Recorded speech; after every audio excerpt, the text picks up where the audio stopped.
महाभारत का युद्ध 18 दिन चला था। लाखों वॉरियर्स थे। हिस्ट्री का सबसे बड़ा वार। पर क्या आप जानते हो, कुछ सबसे पावरफुल वॉरियर्स ने युद्ध के लिए मना कर दिया था। बलराम, कृष्ण का भाई, रुक्मिणी का भाई, बार्बरिक, सबसे ताकतवर धनुर्धर। आखिर क्यों उन्होंने दुनिया की सबसे बड़ी लड़ाई से मुंह मोड़ लिया? आज हम जानते हैं उन वॉरियर्स की कहानी जिन्होंने युद्ध में पार्टिसिपेट नहीं किया। और कथाक्षण में आपका फिर से स्वागत है। सबसे पहला नाम बलराम। हाँ, भगवान श्री कृष्ण जी के बड़े भाई। एक ऐसा वॉरियर जो भीम से भी ज्यादा पावरफुल था। पर उन्होंने युद्ध में पार्टिसिपेट क्यों नहीं किया?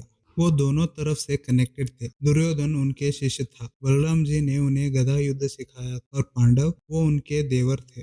तो इस सिचुएशन में बलराम जी ने क्या किया? उन्होंने डिसाइड किया, मैं किसी के खिलाफ नहीं लड़ूंगा। और युद्ध शुरू होने से पहले वो तीर्थ यात्रा पर निकल गए। जब तक युद्ध खत्म नहीं हुआ वो वापस नहीं आए। न्यूट्रलिटी चूज की। अब दूसरा नाम रुक्मिणी का भाई, जो कृष्ण से नफरत करता था क्योंकि कृष्ण ने उसकी बहन को भगा ले गया था। रुक्मी पहले पांडवों के पास गया, बोला मैं तुम्हारी मदद करूंगा, मेरी सेना पावरफुल है। पर उसने एक शर्त भी रखी थी, मुझे सेनापति बनाओ, मैं पूरा स्ट्रेटेजी डिसाइड करूंगा। युधिष्ठिर ने बोला थैंक यू, पर हमारे पास ऑलरेडी कृष्ण भगवान, धृष्टद्युम्न और भी महान वॉरियर्स हैं। आप हेल्प तो कर सकते हो लेकिन सेनापति बन नहीं सकते। ये बात सुनकर रुक्मी का ईगो हर्ट हो गया। गुस्से में रुक्मी कौरवों के पास गया, तुम लोग मुझे लो, मैं तुम्हारी तरफ से लड़ूंगा। पर दुर्योधन भी बोला नहीं, जो पांडवों से रिजेक्ट हो गया उसे हम क्यों ले।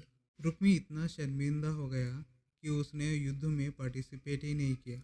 अपने किंगडम वापस चला गया। गो ने उसकी दुनिया की सबसे बड़ी लड़ाई से दूर कर दी। अब सबसे इंटरेस्टिंग केस, बार्बरी, भीम का पोता, सिर्फ 16-17 साल का, पर इतना पावरफुल कि वो अकेला पूरा युद्ध को खत्म कर सकता था। बार्बरी के पास 3 डिवाइन एरोस थे। फर्स्ट एरो निशाना लगाता था, सेकेंड एरो उन सबको मार देता था, थर्ड एरो बचे हुए सब, मतलब 3 एरो में पूरा युद्ध खत्म, सब वॉरियर्स डेड। बार्बरिक युद्ध में जाने वाला था।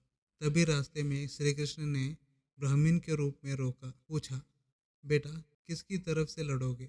बार्बरिक बड़ी इनोसेंटली बोला, जो हारने वाले हैं उनकी तरफ से। कृष्ण जी ने समझाया, बेटा सोचो, तुम जो हारने वाले की तरफ से जो लड़ोगे तो वो जीतने लगेंगे, फिर तू साइड बदलेगा, फिर वो हारने लगेंगे, फिर तू साइड बदलेगा, मतलब ये पूरा एक लूप में चलता रहेगा और युद्ध कभी खत्म ही नहीं होगा। बार्बरिक समझ गया, उसकी पावर इतनी ज्यादा थी कि वो धर्म के लिए खतरनाक बन सकता था। तो उसने अपनी सिर की दान कर दिया युद्ध देखने के लिए, पर पार्टिसिपेट नहीं किया। महाभारत हमें ये सिखाती है, युद्ध में लड़ना ही ब्रेवरी नहीं होता, समटाइम्स लड़ने से मना करना भी ब्रेवरी है। आप क्या चूज करते, युद्ध या पीस?